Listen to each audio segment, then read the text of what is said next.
کہ آپ ہزاروں کی تعداد میں درخواستیں لے کے ایک ایس پی کے سامنے پیش ہو جائیں تو یہ ممکن نہیں ہے. سر بار کیا کرے گی؟ بار کا کیا رد عمل ہوگا؟ کیا کوئی پروٹیسٹ کرے گی؟ کوئی کہیں رجسٹر کرے گی؟ کوئی کیس 184 میں فائل کرے گی؟ کیا کرے گی؟ آپ دیکھ نہیں رہے پچھلے 3 دن سے ہوا یہ کہ جب ایپیکس باڈیز نے ٹائم لیا کہ ہم مشاورت کرتے ہیں تو بڑا پریشر بڑھا, لوگوں نے ہڑتالوں کی کالیں دینا شروع کی اور پھر 3 صوبوں نے سٹرائکس کی کالز بھی دے دی. پاکستان بار کونسل نے معاملہ ٹیک اپ کیا. اب جو ہمارے وائس چیئرمین ہیں امجد شاہ صاحب, انہوں نے بلائی ہے میٹنگ جس میں 5 صوبائی بار کے سربراہ کی ان کے پریزیڈنٹ سے آور کے بعد منگل دن وہ یہ طے کرے گی. نذیر طاہر صاحب ہمارے ساتھ موجود ہیں. حبیب صاحب, جیسے پولیس نظام سارے معاملے کو کیسے ہینڈل کرے گی پولیس؟ دیکھیے, اگر آپ اصولی طور پہ دیکھیں نا تھیوریٹیکلی, تو یہ اقدام مجھے بڑا اچھا لگتا ہے کہ اس سے ایک جسٹس کا سسٹم سپیڈ اپ ہوتا ہے. لیکن جب ہم اپنی پولیس کے بارے میں بات کرتے ہیں تو اب آپ ذرا تصور کریں, ایک ایس ایچ او ضمانت دے رہا ہوگا تو وہ ضمانت کیسے ہوا کرے گی, یہ ایوری بڈی نوز. وہاں پہ قانون تو یہ چلے گا. اچھا, اسی طرح ایس ایچ او جو ہے, ماضی میں کیا ہوتا رہا, ماضی میں آپ کو پتا ہے کہ چیک سائن کرنے پہ, غلط چیک سائن کرنے پہ, فورجری پہ, اس طرح کے معاملات پہ مقدمات درج ہوتے تھے اور وہاں پہ پولیس کی دہاڑیوں کا ایک سسٹم لگا ہوا تھا. پھر آئی جی صاحبان نے, اعلیٰ پولیس افسران نے کیا کیا, انہوں نے اس پہ پابندی لگائی کہ نہیں جناب, پہلے 3 دفعہ آپ سنیں, پھر ڈی ایس پی سنیں, پھر ایس پی سنیں, تو تب جا کے وہ رشوت کا معاملہ رکا. ٹھیک ہے, ساتھ بریک پر جانا. بریک پر جانے سے پہلے آپ کا کمنٹ.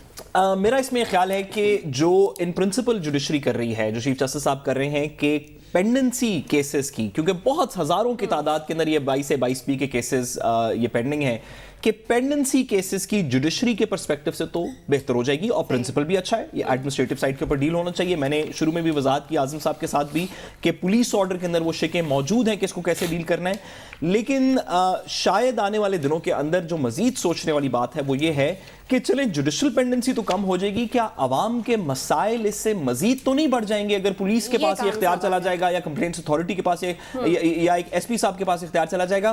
تو بہتر ہو اگر 22 سے 22 بی کو ختم کرتے ہوئے جو آلٹرنیٹیو میکنزم ہے اس کی وضاحت تھوڑی سی اس طرح کی کر دی جائے کہ عوام کے لیے سہولیات پیدا ہوں.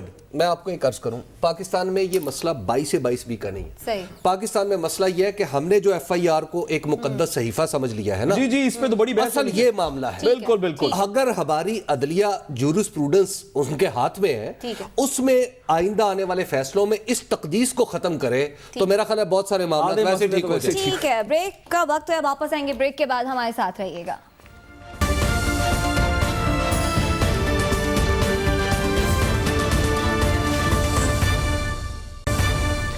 ویلکم بیک ناظرین. آپ کو بتائیں, پاکستانی معیشت کے بارے میں اچھی خبریں سامنے آ رہی ہیں. 8 ماہ میں جاری کھاتوں کے خسارے میں 22% کمی واقع ہوئی ہے. اسی ساری صورتحال پر بات کریں گے. ماہر معاشیات مزمل اسلم صاحب ہمارے ساتھ موجود ہیں. مزمل, بتائیے گا, یہ جو خسارے میں کمی واقع ہوئی ہے, یہ واحد تنہا اچھی خبر ہے یا اور اچھی خبریں بھی آئیں گی؟ دیکھیں, ابھی تو جو یہ سب سے بڑی جو ہمیں چاہیے تھی خبر وہ آ گئی, اچھی خبر. اچھا, کیونکہ اس کے لیے ہم تڑپ رہے تھے اور اس کی وجہ سے ہی سارے توازن بگڑے. مزمل صاحب ایسے نہ کہیں, مفتاح اسماعیل صاحب کا دل ٹوٹ جائے گا, ایسے نہ کہیں. کوئی بتائیں ان کو کہ نہیں ابھی تو بڑا گڑبڑ ہونے والی ہے اور پی ٹی آئی نے تو برباد کر دیا ہے اس ملک کو. دیکھیں, بات یہ ہے کہ میرا اور مفتاح صاحب کا لین دین ہوگا نا, ہم دونوں پاکستانی ہیں, تو کوئی بات نہیں, ہمارا جو ہے نا ہم آپس میں ناراضگی ہو جائے گی. لیکن اگر کسی گورے کے پیسے میں نے دینے ہو نا اور نہ دے سکوں, مزمل صاحب یہ بتائیں کہ آگے آنے والے دنوں میں ہمیں کون سے وہ انڈسٹریز ہیں, کون سے وہ فیکٹرز ہیں جن کو مد نظر رکھنا چاہیے, جن کو دیکھ کے ہمیں پتہ چلے گا کہ یہ ون ٹائم نہیں ہے بلکہ پاکستان ریکوری کی طرف بڑھ رہا ہے؟ دیکھیں, اگر میں یہ سمجھتا ہوں کہ اگلا مہینہ پھر ہمیں دیکھنا ہے کہ کرنٹ اکاؤنٹ ڈیفیسٹ کیا رہا ہے. اچھا, اگر مہینے کا انتظار نہیں ہوتا تو ہر جمعرات کو ہمارے فورن ایکسچینج کے ریزروز آتے ہیں, وہ کس طریقے سے بلیڈ کر رہے ہیں. ویسے جو پہلے رن ریٹ تھا $500 ملین پر ویک تھا, پھر وہ 300 پہ آ گیا. اب جو ہے, میں 5واں ہفتہ تھا, یہ کل بھی آیا ہے, ہمارا جو ہے $1 بھی بلیڈ نہیں ہو رہا. اس کا مطلب یہ ہے کہ ہمارا جو فورن ایکسچینج ریزرو بلیڈ نہیں ہو رہا, تو اس کا مطلب خسارہ کم سے کم ہو رہا ہے بیرونی.